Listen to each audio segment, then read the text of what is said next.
The theater was quiet long before the lights came on. It was the kind of quiet that felt soft and wide, like early morning before the world wakes up. People sat in their seats with hands folded, eyes drifting toward the stage, waiting without knowing exactly what they were waiting for. The America's Got Talent stage stood open and still, glowing faintly under blue lights. The air felt calm, almost prayerful, though no one would have used that word out loud. Backstage, a boy stood alone near a curtain that smelled of dust and fabric. His name was Ethan Cruz.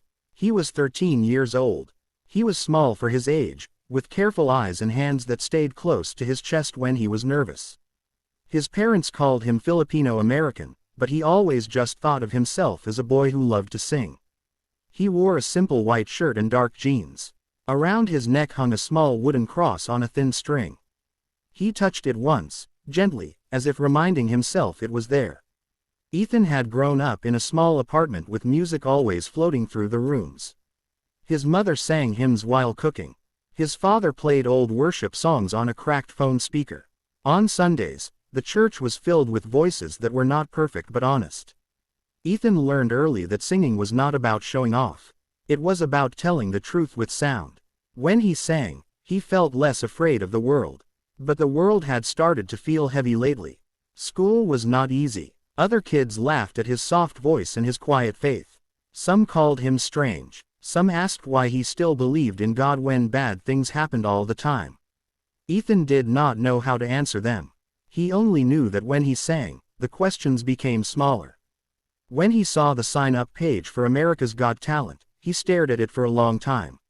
He was afraid of big stages and bright lights. He was afraid of judges who looked at you like they could see everything.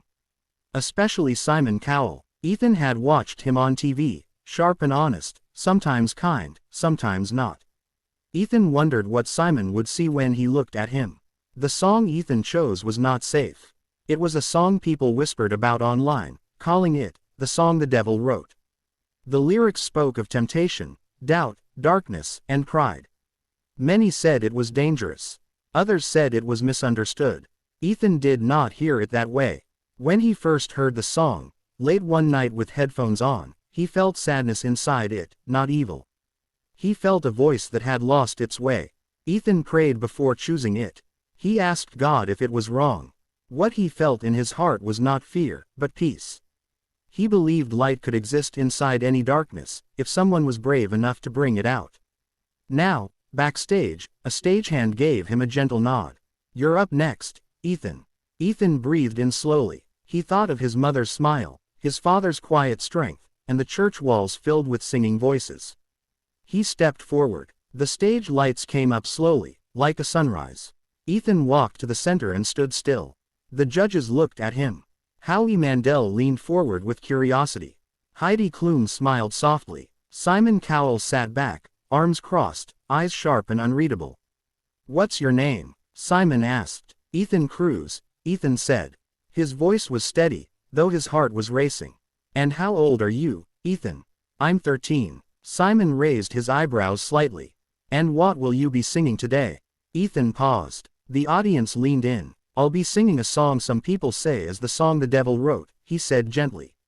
A quiet ripple moved through the crowd. Simon's posture changed. He leaned forward now. "That's a bold choice," Simon said.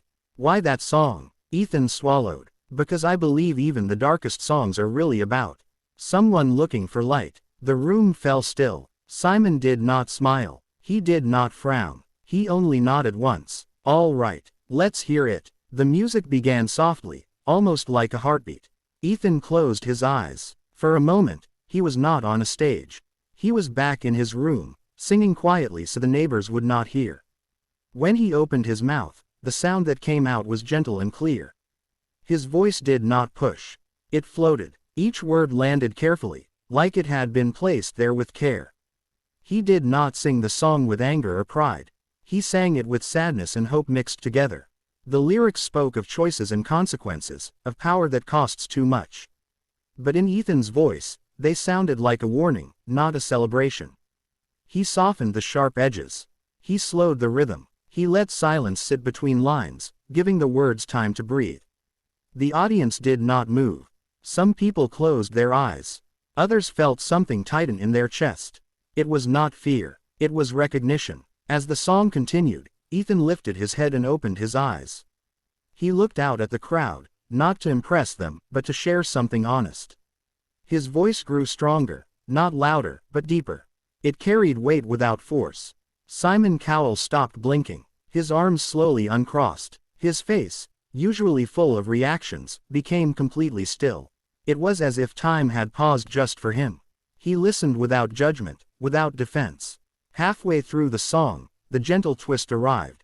Ethan changed one line, just slightly.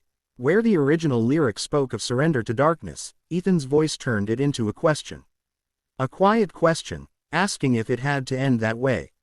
That small change shifted the room. People felt it, even if they could not explain it. The song was no longer about the devil. It was about the human heart. Ethan sang the final note softly, letting it fade into silence. He did not move. He did not bow. He simply stood there, breathing. For a moment, no one clapped. Then one person stood. Then another. Soon the entire theater rose to its feet. The applause was not loud at first. It grew slowly, like a wave building strength. Ethan blinked back tears. He looked at the judges. How he shook his head in disbelief. That was something else, he said. Heidi pressed a hand to her chest. You took a dark song and made it feel gentle, she said.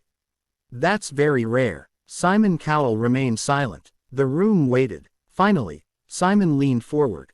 His voice was quiet. I've heard that song many times, he said. I never liked it. Tonight, for the first time, I understood it. He paused. Ethan's heart pounded. You didn't sing it to shock us, Simon continued. You sang it to heal something. And that froze me. Simon smiled, just slightly. Yes. The judges voted. 4 yeses. Ethan nodded, overwhelmed. As he walked off stage, the noise faded behind him. Backstage felt warmer now. His parents rushed to him, holding him close. His mother whispered a prayer of thanks.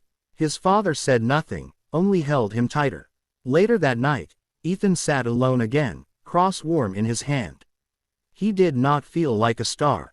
He felt like himself, a boy who sang the truth the best way he knew how. Outside, the city lights shimmered. Inside, Ethan felt calm. He knew there would still be questions. There would still be hard days. But he also knew this. Light did not fear darkness. It only waited for a voice willing to carry it.